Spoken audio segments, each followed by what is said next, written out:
Jim is going to be a spectacular show.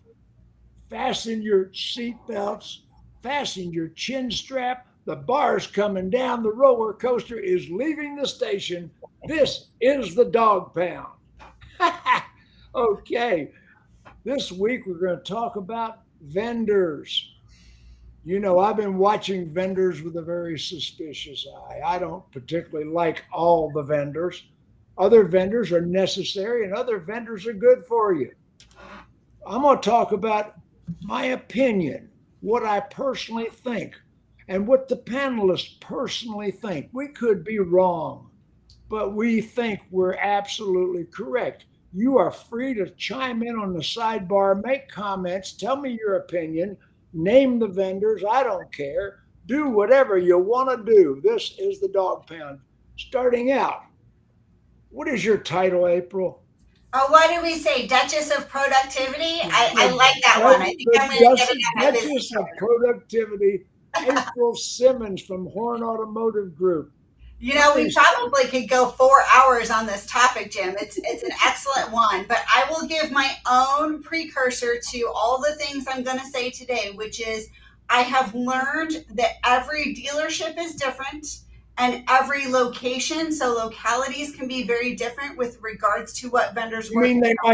they might do well with different vendors and they might do poorly with different vendors. Bingo. And especially in different areas. So me being in Phoenix might not be the same as somebody in Georgia or, something of that nature. So there is locality situation and there is also individual dealership situation. Okay, I some dealerships need vendors and other vendors you are slap ass worthless, sinking down in the tar pits, eating your last brown shriveled leaves off the trees. You are extinct. You are walking dead. Okay. And ditto what he just said. That was fabulous. Way to get us started. So I'm excited about this conversation and this topic. And we'll roll over to Max. It's okay.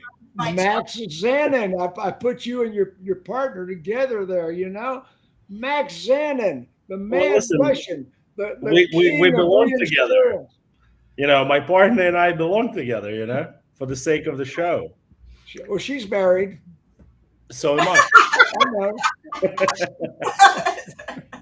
So am I. So am I. But intellectually, I think we're on the same page. And when it comes to vendors, you know how I feel. You are a vendor. I am a vendor, I'm a vendor. but I never pretend to be a partner vendor. Oh, partner, what a bullshit that is. Oh, I knew you were going to bring that up. Partner. Right. That's We already got our first argument of the day, huh? As soon as one of these jerks starts telling you they're your partner, kick their ass through the field goals. Exactly. Unless you're gonna bring me a check when I lose money as a car dealer. You're not we're my not partner. Right. You're not invested. Right. Excuse me. Okay, and now the empress of executive management. Well, this is going to be a great conversation. This is a hot topic for me and has been my entire career in operations.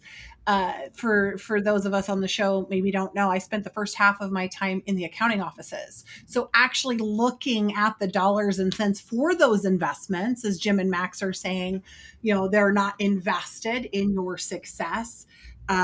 So I think, but I disagree with them on that. I do think there are some vendors out there that I would consider partners, but that's semantics, and we don't have to get into it. One of the things that I think is important about this topic is that the folks listening ask questions, and even if you're not live on the show, ask it, and we'll follow up with you, because if you want to know what our opinions are about vendors in your market, that's what this is about. Oh, we'll tell you in a private message exactly which one of these fools to kick their ass out. Yeah. Okay. Anyway, have I given you a title yet, Jason? I don't know. Yeah, I got a lot of titles. Come on now. There's the titles my wife gives me. There's some that my employees give me. I got clients that give me some. What title you want to know? But everybody's got a title, I'm the Major General of Operations. There we go. There you go, the Major General of I don't Operations. think so. I don't think so. I think it's something else. You think it's? Yeah, I'm sure Max is going to come with it. Max is convinced he can out It operate. had something to do with like Prince of Wokeness. Yes. Prince Well, of Woke. oh, come Oh, on. no, We're no, gonna no. go there. Oh my God! Here comes Max with the woke already. Too bad Bobbie's not here. All right, I can dish it back out for just. Okay. But I believe you're correct. We had not landed on a title for Jason. I think we were going back and forth one day about it. We'll get him a title before. We'll find a good one. Yeah, the audience can give us some suggestions too. It does need to be in the royal thing, like Max was saying, but not. Okay. Vendors. No. By the way, I'm a vendor. I sell things to dealers. I never profess to be their partner. I mean, how absurd that would be. But the truth of the matter is, there are vendors, everything from the people that rent uniforms to your service department. Mhm. Those are vendors. People that sell tools to your techs. Lead providers. That is a worthless profession. You know, lead providers, CRM. What DMS? What else? Yeah. Oh, there's so many. Balloons. Balloons, right? Yeah, your promotional vendors that help you with those types of things. To the Pinstripes. Come on, guys. Pinstripes. Oh my God! What about? no, that's cost of goods though. That's not an expensible thing. I think we should probably look at what's expensible versus what's a cost of goods, because the pinstripe would be cost of goods. There's got to be there's got to be an inflatable gorilla. Sorry, accountant lady. You know. Well, and that's to your point, Jim. We need to silo these different items, right? Because there's vendors that are marketing, there's vendors that are operational, there's vendors that are specific to departmental areas. So whether you're talking variable, fixed, the office, everybody has different vendors. So what specific vendors do we want to talk about? April, So name a subject. Well, okay, so I variable. Name a subject of a vendor. I break vendors into three categories.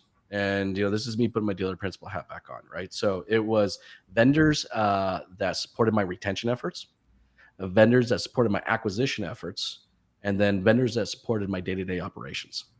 And there could be a mix of technology in there. There could be a mix of trainers in there, and so on and so forth. So each vendor I categorized into those three places to make sure I wasn't too heavy in one versus the other. Yeah. And that's also kind of how I tracked and marked my actual spend was just my sales expense, how much of it was going into operational technology and training and coaching, how much of it was going into acquisition. And I'll tell you right now, if you don't break it out to those three categories, it is sure in the hell easy to forget the retention category. Yeah. Not putting almost $2 or any time and money into those space. But you're right, April, we have to break it out. You said it. Yeah, we need to silo it. That's absolutely the truth. And there are vendors that I believe that create the problems they profess to solve. That's true. Well, yeah. Yeah. They create the problems, and through that's their years, retention strategy. Let's talk about lead providers and get that out of the way, because that's going to be my subject. TrueCar, Cars.com, Car Gurus, and Auto Trader. When we talk about those vendors, I believe those vendors are all obsolete. Matter of fact, TrueCar was founded on the premise that they were going to do away with salespeople, which I interpreted as do away with car dealers. And I led the resistance, and it cost me heavily, but we brought TrueCar to their knees, and I thought they reformed, but they just laid off 100 plus executive employees. I think there's more layoffs coming. I think they're wheezing their last wheezy gasp. And Cars.com, on the other hand, is trying to reinvent themselves and trying to make themselves seem like they're still useful and valuable. In my opinion, they're a lost cause. Well, I think it fundamentally comes down to the way we define the word lead.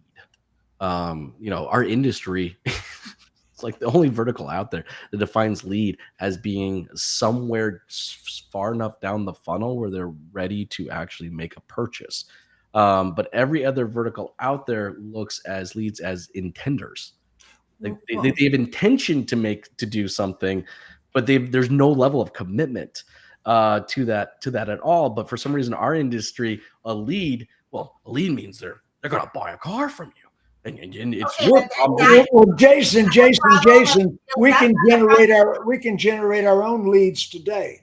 Dealers have all the tools through other vendors have made it possible with texting, SEO, SEM. There's any number of avenues where dealers don't need car gurus. They certainly don't need cars. It's no mistake. It's no mistake that cars.com purchased Dealer Inspire, the website provider. Exactly. There's and I have been saying this for years, and I was given a national award by one of those lead providers, third-party platforms, while building an organic strategy to remove them from my spend. So it's like they understand, and they've taken advantage of, when the digital space was such that a dealer couldn't navigate it on their own. And they needed to get that opportunity from somewhere. But Jim, you're absolutely right. A dealer now can control that flow of traffic. And if we look at what Google is doing, and we can own it. Well, you can own it start to finish. And the thing of it is that Google is trying to make it easier and easier for individual business owners to take control and inject themselves into that purchase cycle. But I want to, while we talk about these lead providers, we do get distracted with that a lot. And we forget about not even just the loyalty and the retention like Jason was talking about, but the remarketing efforts. Mm-hmm. Car Gurus announced in 2017 in a press release, wasn't widely publicized, but a press release, so it wasn't hidden, that they were going to sell the remarketing data from shoppers that hit Car Gurus to the highest bidder. So they may have come to Car Gurus organically on April's unit, but April's competitor could buy that consumer's remarketing data. Guys, these are not your partners. They're not your friends. What they are, not your partners. They're reselling your data. Go ahead, Jason. Oh, my opinion. So there it is. It's funny because we put lead providers kind of into a singular bucket. But Jennifer, to your point, I mean, I choose to do business with cars.com or Auto Trader, stuff like that, not because of the leads they provide me, but the access of data they can provide me or willing to sell it. Now, I'm not necessarily in agreement on their actual data selling practices, but as a dealer principal, they can come back to me and say, we know that this customer looked at another vehicle at another lot down the street. And if you want, we can sell you that data feed and you can get in front of them. And I'm like, wow. I mean, but that goes to the point, though. You can buy that anywhere. You don't have to buy that from them. Well, dealers don't sell you. Jason, hang on. Don't read the data. Jason, hang on, Jason. Yep. They can sell you the other dealer's data. Exactly. That's the fundamental problem. But now, I mean, as a business owner, that sounds like a wonderful thing. If you're the guy buying it. Okay. Put Tim's comment up there. I want to talk about Tim's comment real quick. I'm going to jump in and cut this off. Throw his comment up there for me, will you? Do it so I can see it. Who's? So Tim Piles there. All the big third-party lead providers. There you go. Okay, so this is absolutely fact. And this is something that we need to talk about, the fact that the vendors are not all to blame. Part of the problem is that dealers don't understand how digital works. So if they don't see a lead in their CRM with your name actually attached to it, then you don't exist.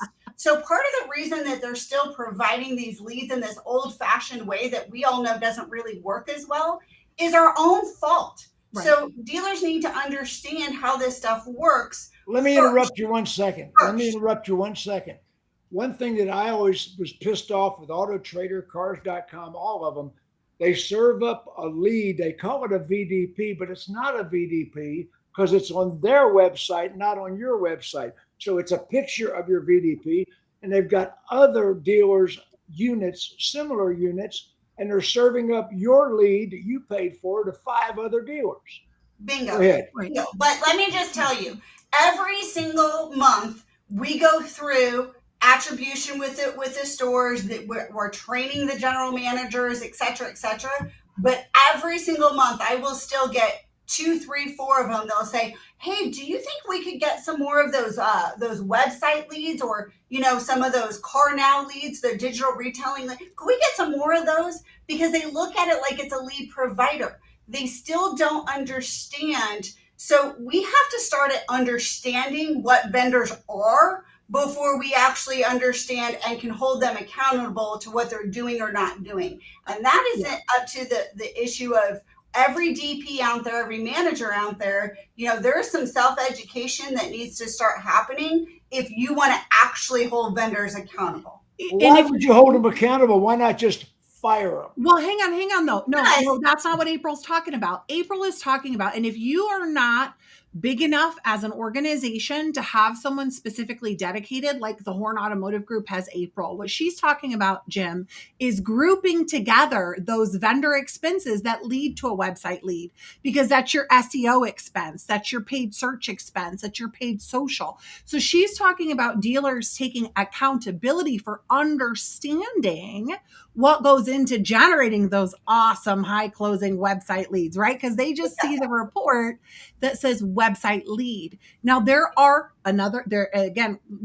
technology that will help you do that. So if you don't have an April, call your CRM company. Call, whether maybe it's Accessa, maybe it's your 20 group software. Somewhere you need to be able to group those expenses and measure them directly against the number of opportunities, whether it's a chat, website, phone call, and your gross profit you're making from it. So your CRM is the best place to do it. Every single one of the big CRMs will allow you to do that, to group those expenses. So when you look at the reports, you're looking at true actionable data. Take responsibility is what April is saying. Well, Max, do you have any comments here? I do. I patiently waited. So listen. There's a first for everything. Right. I think there's several, factors at play here. I think first and foremost, car dealers were sold the idea, and whoever sold them this idea did a phenomenal job, is that new customer acquisition is more important than retaining existing customers. 100%. Yeah. Right. So for me, this is mind-boggling, right? They will spend $700, $800, $1,000 a car to acquire a new lead. But when you ask them how much you spend on the existing customer in your database, the answer is 0 or below. Okay, 0. now Max, that is what I have called for years. Yep. Retro advertising, retro budget. We spend What's crazy is, guys, this is every single panel member's agreeing. This is shocking. We spend a fortune advertising for strangers, and we don't take care of the people we've already had. 100%. Right. Three categories, right? Listen, because car dealers think this is a one-night stand. Yes. They don't think of it as a long-term relationship. No. So, bam, bam, thank you, ma'am. See you in 7 years, maybe. Well, because that's sexy. Right. That's no, look, no one wants to do the work to maintain the relationship. It's sexy for them just to even though it costs a lot less. Is there retention software? Oh, absolutely. Yeah, there is, but to Jason's point, people don't typically make the investment. And I've fallen prey to that in my career as well, right? We grew massively through acquisition and conquest. To Max's point, very expensive. And then General Motors rolled in with this big fancy company called iNotion, which is a data company. And they showed me my dissension numbers and how many customers we lost because we were focused only on acquisition, to Max's point. And I nearly vomited in front of an executive team from General Motors and all of my dealer principals and executive team there, because it was atrocious. And I think you guys watching, you need to pay attention. We're all agreeing with Max, and this never happens. Right. But listen, let me take it to further. I think the reason dealers were sold this notion that it's easier to acquire new blood is because of the lack of qualified personnel in the dealership. I don't disagree with that, Max. I don't know Yeah. if that's why they're sold it or why it feels like the right solution. Well, Right. I'm going to tell you what it is. It's actually it's kind of both, but neither. It's because we have a problem in the dealership retaining the first part, which is the employee. See, the reality is if we don't retain our employees, a new employee that starts today doesn't care. To them, a customer from 5 years ago is a new customer. So if we really want to cultivate relationships, we need to start with having our employees stick around. Then we can start building on having our customers stick around. Well, the other thing we need to look at is working leads forever. A lead is not a 60-day. Those people, they might have bought a car elsewhere, but they're still a living, breathing human being in your market. It's in your database. These dealers are sitting on 50, 60, 70,000 dead leads in their database that they no longer work. Well, because they're Well, not I sexy work all either. of them. That's the other problem. It's- And yes, I also want to make a third point. So the first point was that, we don't appreciate existing customer base. The second point was lack of qualified personnel or lack of retaining qualified personnel, inability to retain qualified personnel. But the last point is that you have to understand who you are dealing with, right? You need to know the leadership on the other side. Mm-hmm. And this is my personal opinion, and I could be wrong, but I'm not. You're not. Correct. So if Scott Painter, right, who was with TrueCar and miserably failed, goes to Fair and Fair miserably fails, when he goes to his predictably, right, the third company predictably will fail too. So at some point, you as a dealer principal need to understand that the person across the table has no clue what they're doing. Well, you got to remember, Max let's go down Painter designed TrueCar with the premise of killing the car dealer. Correct. And I'm sure he designed Fair with the idea of killing leasing, right? And car sales in general. Ultimately, and the leadership of TrueCar, like, this is going to be their fourth time falling flat on their face. So I don't think it's just one person, but I agree with you, Max. They're not falling on their face; they're falling on other parts. Well, they nearly lost their business 3 times already and had to reinvent themselves. And with these layoffs, that feels like what's going to be happening again. But honestly, if those of us who are in the stores working leads know, TrueCar died when they lost USAA. I'm sorry. TrueCar died a long time ago. They are not a relevant factor. No, Cars.com still thinks that they are walking dead. So the last audience, my opinion. But here's the thing, and this is Walking Dead. This is to April's point in the beginning. There are certain demographics in certain markets that make a vendor valuable.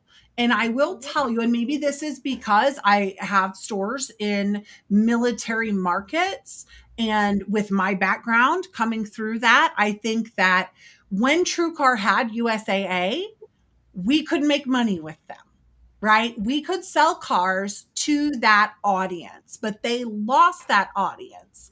But it doesn't really matter the lead provider. Owning the opportunity to create that relationship is what is important, because not every dealership was successful with USAA TrueCar leads either. It's when you recognized who you were working with and where you were pulling them into that conversation, because not every consumer, just like April said, not every dealer, not every consumer is at the same point. And some of these lead providers or vendors have been out there saying, we're going to bring you all of these opportunities, but they're super high funnel. Or maybe they only have one auto intender, to what Jason's point was earlier. Did you know when Jason was talking about as a dealer principal, I would buy that remarketing data. You don't have to buy that from that vendor. You can buy from any data service processor that type of information. The behavioral data of every consumer online is for sale. Now, if you can have an April, or you can have someone who can help you access that, then that's awesome. But what I think we've seen in the past is that these people have become very, very rich because dealers did not have an April. And I remember when I first got into the role of e-commerce director, there were like less than 5 of us in the country that actually knew how to analyze the data from web traffic and the opportunities inside the DMS, the CRM, and measure any type of response. So dealerships have come a long way in owning that, to April's point, but there's still a long way to go when it comes to making sure.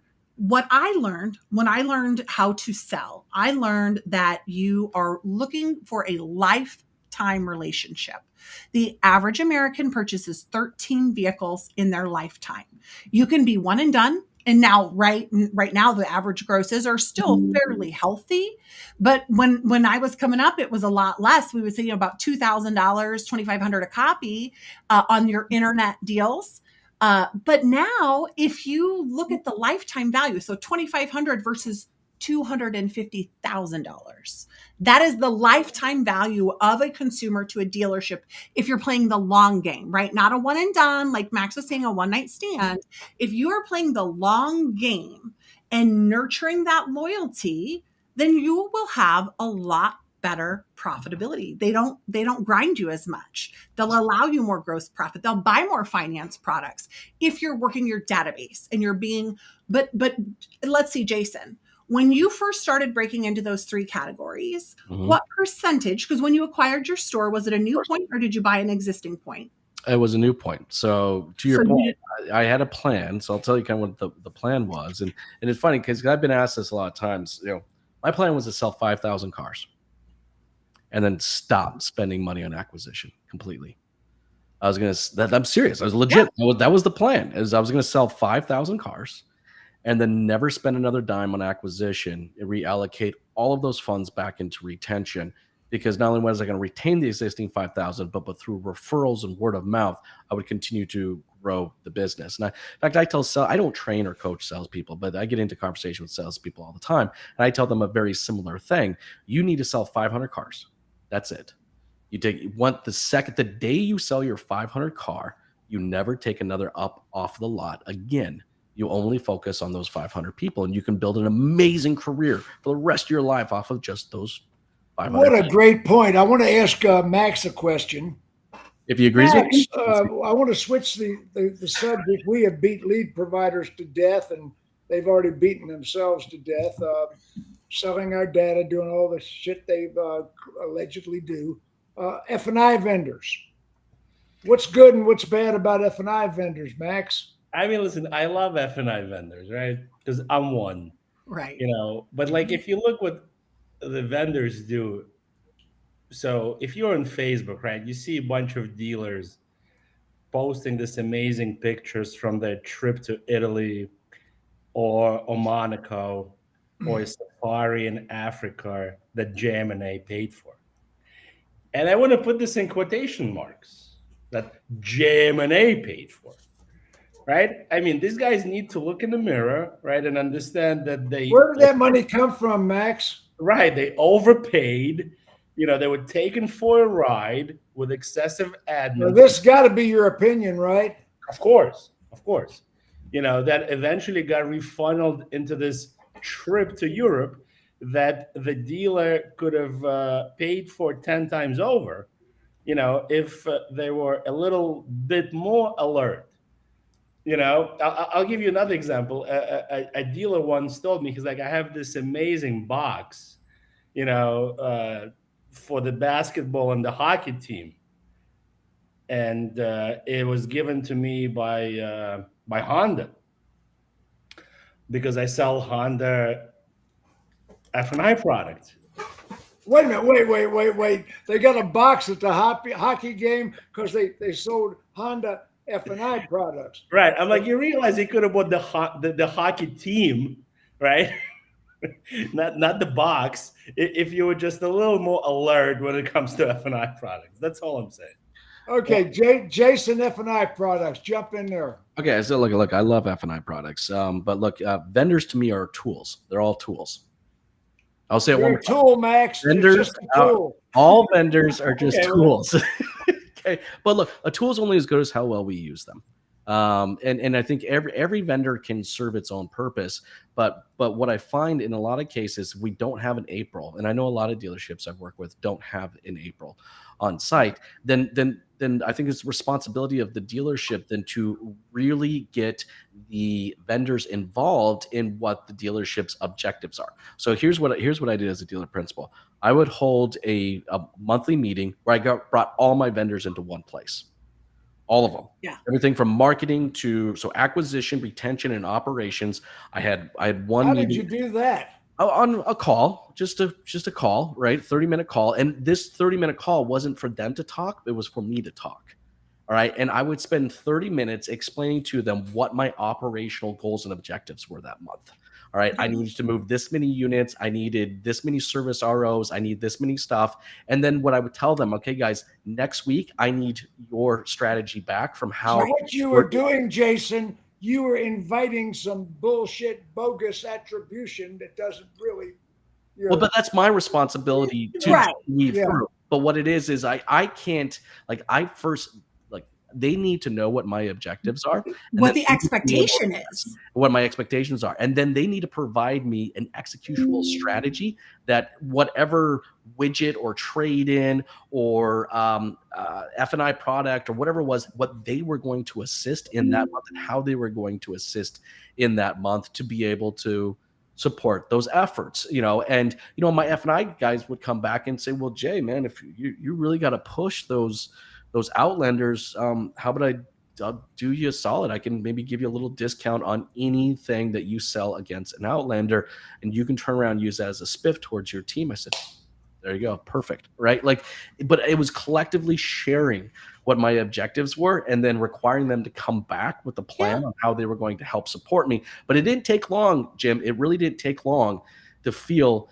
the vendors that actually wanted to support my objectives versus impose their objectives onto me. I mean, this is complete fantasy land, guys. No, it's not, It's man. not. I'm paying these It's people not. Guys, good money. They're going to do what I tell them. What F&I vendor is going to give you a discount towards an Outlander? I mean, wake up to and your spell. to your point, Max. I mean, they have the money. How they're actually going to use? I'm an F&I vendor. Why would I give you a discount towards an Outlander sale? I'm not saying. Maybe What- that's the what's in it difference for me? between someone who's invested in your success. Jason, what's or in not. it for me? What's in it for me?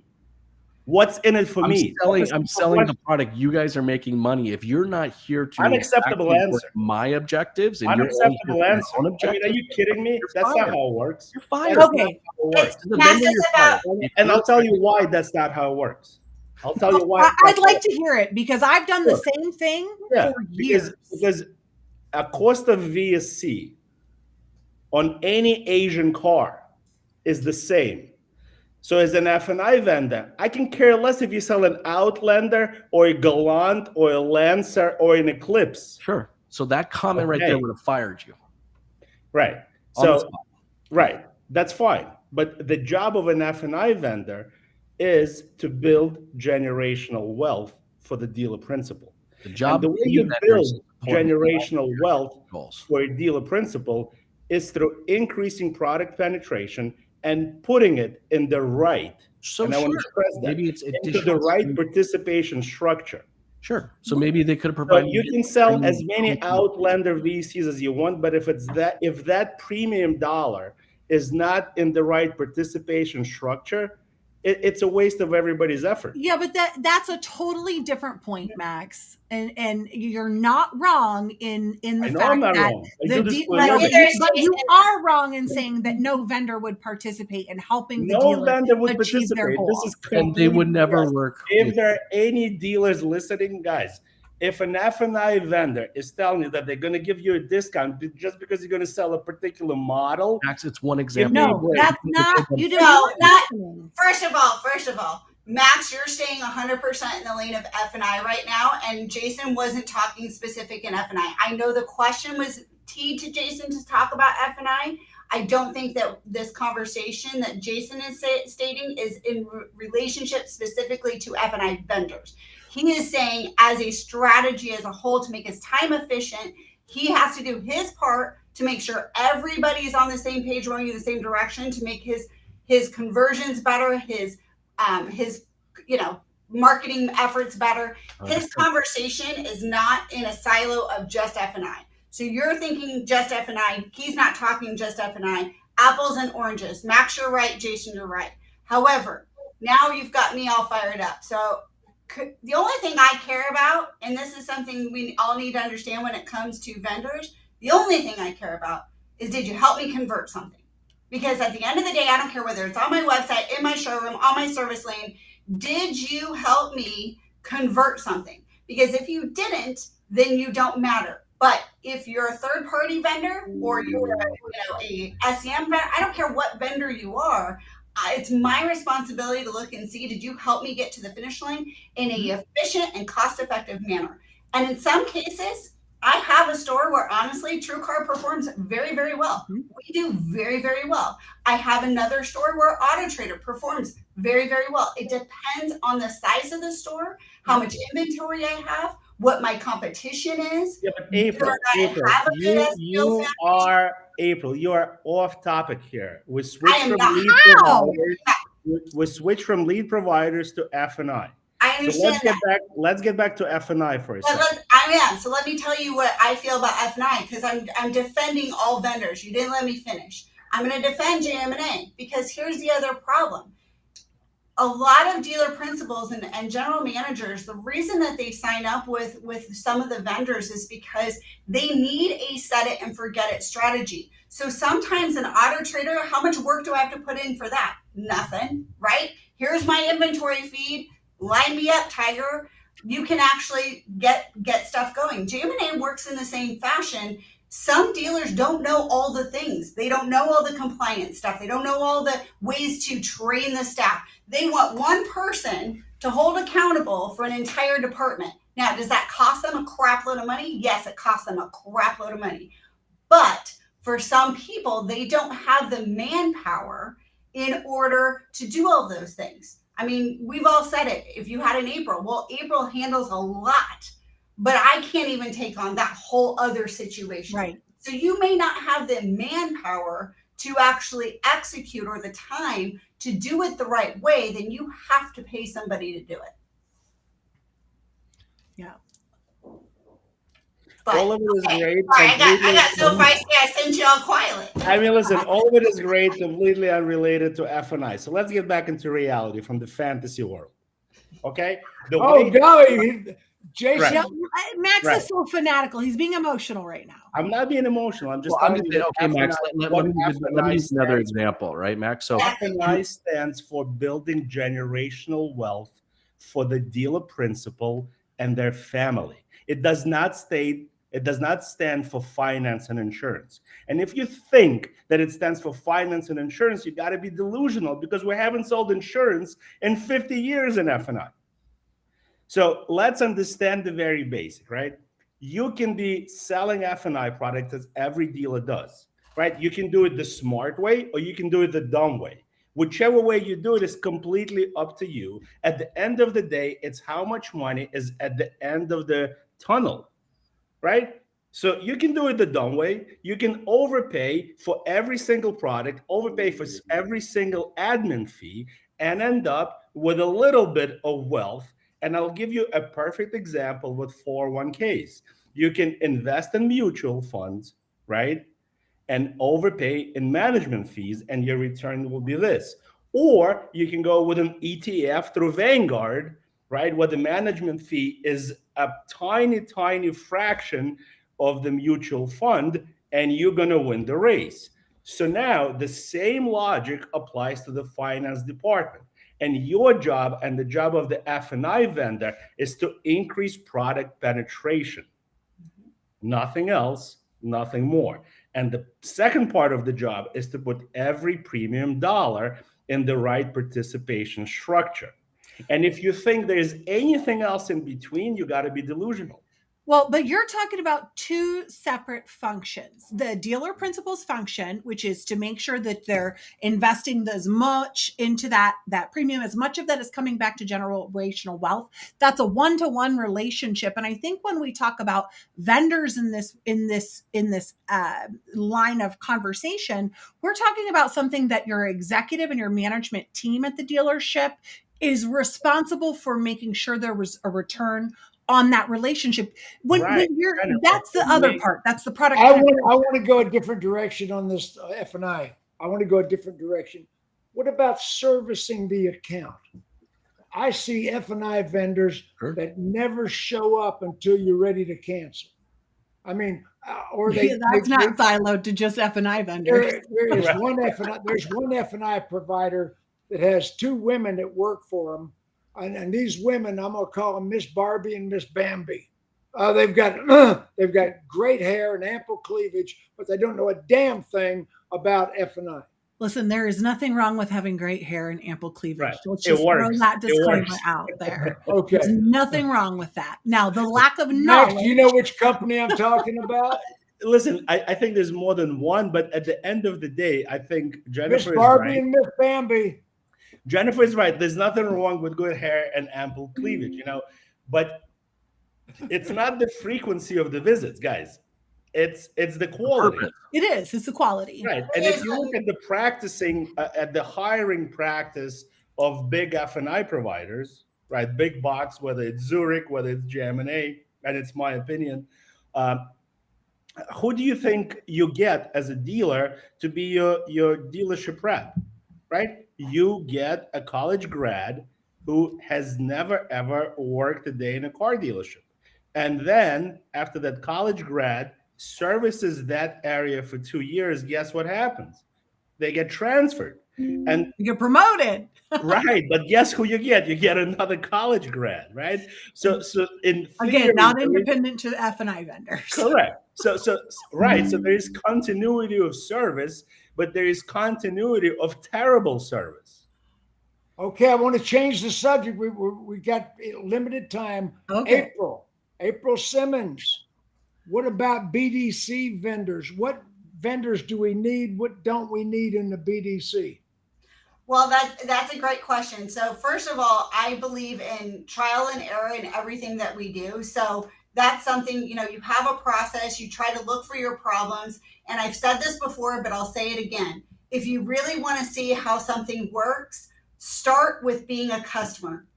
Go online, call the phone, and somebody tells me there's a problem with the phone system. What do? I don't call the vendor. I call the phone and see where's the problem actually existing so that I can troubleshoot properly. So before you go hiring any vendors, look and see how those vendors actually operate, how that information is then transferred to your BDC so that you can then decide what do you actually need help with, or do you just need to tweak what you already have? Because in a lot of cases, what you already have actually works really, really well. You just need to tweak your process or how something is being seen by the customer. So start there. But next up, with regards to what do you actually really need? Well, first and foremost, you need ways of communication wherever customers may be. And you need to figure out, can you actually handle it yourself or not? So for instance, I know that it's super important for a Facebook Messenger to be answered. But do I believe that my staff can handle it? No, not timely, and certainly not 24/7. So now I've got to look for a solution to make sure that those conversations get answered immediately and then baton tossed properly to maybe finalize the conversation, etc. Well, how do we do that? Chat. My chat provider does it. There's a lot of AI solutions out there. I will tell you, be cautious, be very, very cautious. You need to inspect immediately upon plugging in AI to see that it actually works the way that you get sold that it works. There is some great solutions out there, but they're still a little wonky. So you need to make sure you're ready to go for that.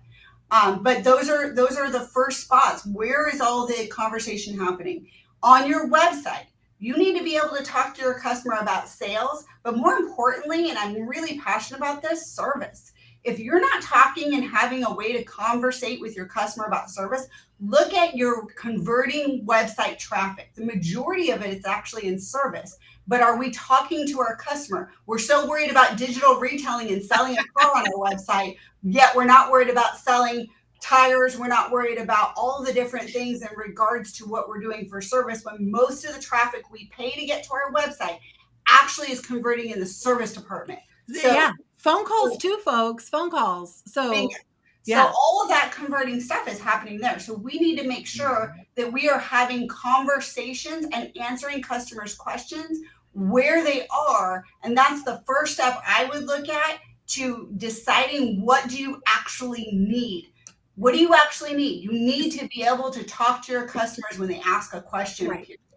And I want to add a beginning layer to before, because I think where a lot of dealers struggle is they don't really know how to retrieve any of that information. How many phone calls am I actually getting a month? So if we're talking about BDC effectiveness, you have got to either have a phone system that will track and monitor and easily spit that out. Listen, I know for those of you who are managing IT projects, Jennifer, the CRM has all that. no, it doesn't. It does not have all of that. And if you sometimes I ask questions, I know you do, Jim. I know. And it doesn't, because the CRM only has what you feed it. So if you can integrate your phone system so that it would have all of that stuff inside of your CRM, but I will tell you 98% of dealerships do not do that effectively. And especially when we talk about service business, now you can calculate based off of 90 days worth of data, what percentage of your phone calls are for fixed ops versus sales. We have all of these processes in place for the sales department, to April's point. Once it comes in, this is going to happen, and there's going to be all of this follow up. But when we look at the service side of it, on average as an industry, over 70% of your phone calls ringing into your dealership, whether it's a call tracking line, which some of you have been paying attention to, or a direct line, which 98% of the dealers are not paying attention to, are for service. Mm-hmm. They are for service. And I tell you, if you sit down and actually listen to your phone calls that are recorded, because you should be recording them. If you're not, we're talking about the vendors you need for a BDC. How much of that's being answered by AI? Okay, before we get into AI. How much is AI factoring into today's business? I'm just going to jump before we get into the AI conversation, because it's a good one, right? But just to kind of enhance on BDC, vendor spend allocation, right? There are three things build up a BDC, all right? Process, people, technology. I don't think anybody's going to disagree. It is a process, people, and technology, all right, department, okay? Your vendors and vendor dollars should be allocated accordingly between those three spaces. Again, too often I've gone in and audited a BDC where they're spending all of it in technology, none of it in their people, and the process was written by a guy that got fired 6 months ago. And or if you're lucky at all, or if lucky at all, yeah, because it's so easy, for us to get, sidetracked by jazz fingers, that we allocate all of our vendor dollars into the technology and just assume the technology is going to first define the process and then really replace the people, and that's just not how it works. So you need a vendor for all three categories, and you might have multiple vendors for these three categories as well, but there needs to be some type of level investment in all three of those spaces, between process, your people, and your technology. Now, at a dealership, if you're willing to take on the ownership of the process, that's great. You don't need to necessarily hire a vendor, all right, to do that. You can define the process yourself, and then, but there are vendors that can support you in all three of those categories. So, but Jason, are you contending that a dealer should have a pro forma with target percentage of revenue expense metrics for their business development center? Absolutely. Oh no! So that is something we need for a BDC. Jennifer, that was so fancy. Yeah, no need to Jennifer knows the answers to her own questions. Yeah, no need to speak Chinese. Listen, I think, but it's not. No. This is a point, and I'm not gonna say it's Chinese. The reason that people think BDCs have failed and why they have failed across the board in so many stores is because we don't treat it like a true business unit, 100%. and it should be. So the Just point like finance. the point I was making in the beginning, right, is that whoever the vendor was that sold the idea that the acquisition of new customers is more important than retention of existing customer is the same vendor that sold the idea that BDC is for sales and not for service. Point. Right? Because listen, let's get real, right? If we call any dealer right now on the phone and ask them about performance of their BDC department, the instantaneous answer will be, it's great, they're making appointments, they're bringing people into the showroom. Right. And not a single dealer principal will say, well, they scheduled 37 appointments for the service drive. Out of 37 appointments, 24 showed up. They followed up with the other 13. They actually upsold from one line item RO X amount of repairs, right? Nobody's going to do that, right? Because we live like... Or my RSI number increased by 20%. Right. Because we live in this fantasy world where we can just sell our way out of any problem, right? Just sell more cars. Get more people in the showroom, right? Yeah. Right. Matt Raymond, you see? Yeah, no, he runs a service BDC. Every vendor calling on a dealer, oh, you sell one more car, you'll pay for it. Oh, shit. Sorry. Right. All you got to do is sell one more car and pay for our program. April Simmons. One more piece of advice, because I know we're going to run out of time, and this is really important. We kind of talked a little bit about it pre-show before everybody jumped on. Part of dealing with vendors is before you fire a vendor, ask for a different project manager. Ask to speak with somebody else. It's similar to, a sales guy or a service advisor. Not everybody jives with everybody. And so if you're having a bad experience with a vendor, before you cancel them, call an upline manager and find out if you can get something. Cancel their ass. No, I agree, April. It's a lot of work. And I'm going to tell you, if I canceled everyone the GMs want me to cancel, I would have to be in onboarding 24/7. 24/7. Because every time they don't do something exactly the way that they think it should happen, they think somebody else will. Right now, that's not really the case. A lot of the problems that we have are systemic. They are across the board in every single vendor space. So before you cancel somebody, first of all, call and see if you can get a new person. Because we just said it's people, right? People, process, and technology. So it might be the person that is your problem. Right. Sometimes. Get a new rep. Yeah, absolutely. I request them all the time. If they don't give me what I expect, before I cancel you, I will give you the option to get me somebody who will.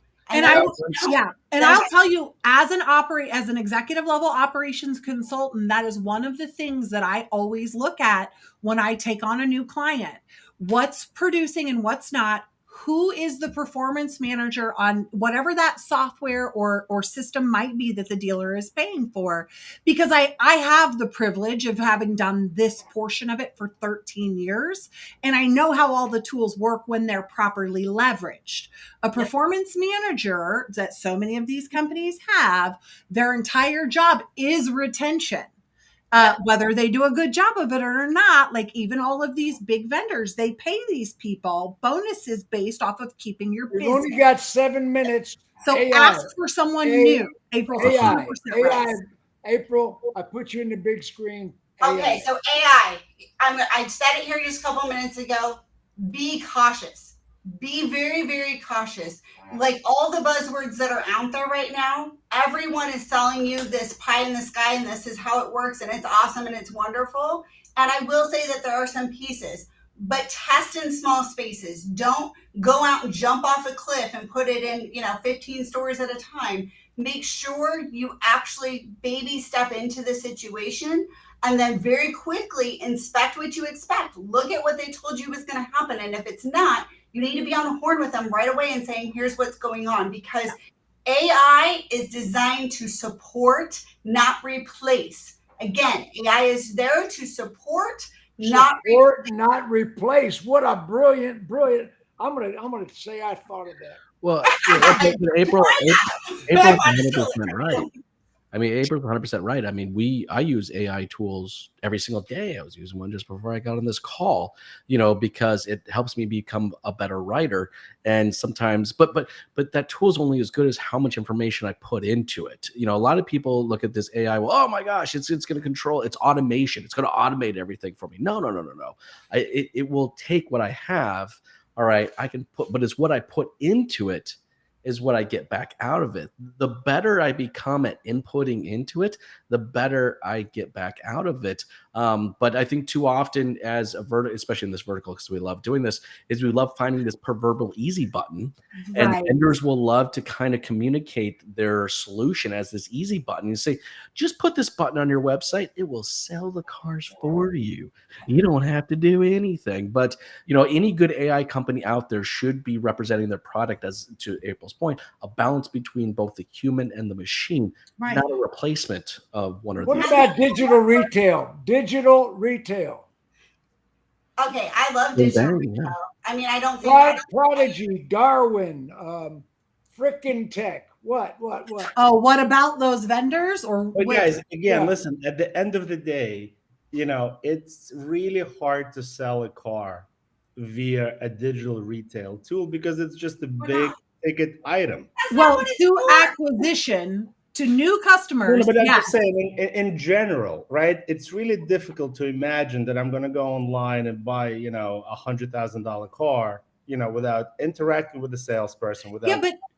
But to the whole point here, if we're only siloing in acquisition, if you're using digital retailing with customers you've already sold a $100,000 car to, I have a relationship and I say, Max, I know that you're traveling all the time and it's time for us to get you into your new vehicle. So let me go ahead and use this tool so that we can get through it. I've already built the trust. You've already said yes to me on a $100,000 purchase. But again, Jennifer, this is where we're focusing in a wrong area. This is Jennifer, what you're saying makes perfect sense, but it's not applicable. Logical sense, but not reality sense. Correct. And it's not applicable to a large percentage of the population. Well, if they want to know how, they can call me. My number's right below. It's not that hard. Digital retailing is not for selling cars. It's to help people on your website get the information they need. Right, guys. But that's the point I'm trying to make, is that if you really want to test yourself in digital retail, why don't you just start by selling parts online? No. Retailing and e-commerce are two very different things. It's much easier to sell a cabin filter than a $100,000 car. Well, that's e-commerce. Master the little thing, right? Because it sounds easy, but you need to digital retailing is selling cars through e-commerce. Right. But most of the retailing companies will not promote the fact that their product is used for e-commerce. No, they don't. You use it as a few will. As a supplemental.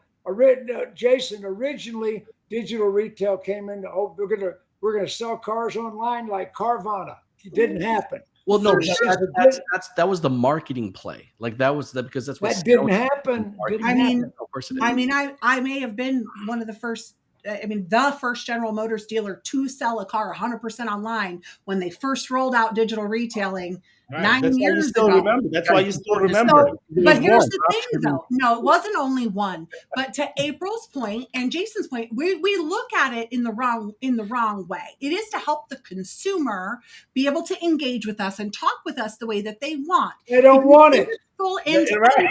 Do they want to shop at 2:00? They don't want they do. Talk to you that way. It helps keep them on our website, Jim. Like the key is, if they want to learn, if they want to look at this stuff, if we don't give them the information, this goes back to when we first started putting trade tools on. How much fighting did we all get with? If they wanted it, they would have bought a Tesla. No, No. because we're not trying to buy cars. You're firing us up Listen. for no reason. If you can, guys, if you can't sell them a cabin filter, you'll never sell them a car. Give me a break. It's two different things, Max. It's two completely It's different. the same customer, No, Jennifer. no, it's not. It's the digital. No, it's not. e-commerce. No, it is not the same customer. No, no, it's The not. person buying a Consumers vehicle online is rejected it. not doing their own maintenance to buy a car. Consumers It's rejected not it. the same. You still need digital retail. We still need digital retail tools. We need a Darwin. You need a Prodigy, whatever they changed their name to. You need one of those. Upstart. But They you were don't purchased by expect it to Upstart. sell cars because it ain't going to happen. I mean, well, even a blind hog will find an acorn occasionally. Yeah, occasionally you will sell a car, digital retail, A to Z, and it'll take delivery at the house. And they'll do a Carvana. That person would have done it regardless. That ain't going to happen most of the time. And I love this show. We're down to the last 1 minute. I wish we could stand here and continue It's a cliffhanger.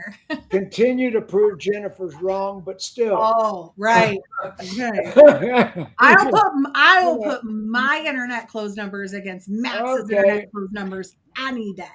Okay, well, Jennifer got woke on us this week, but we're okay. I said nothing woke other than Max was wrong. We use Everybody wave goodbye to the that. customers. Blows my mind. Wave goodbye.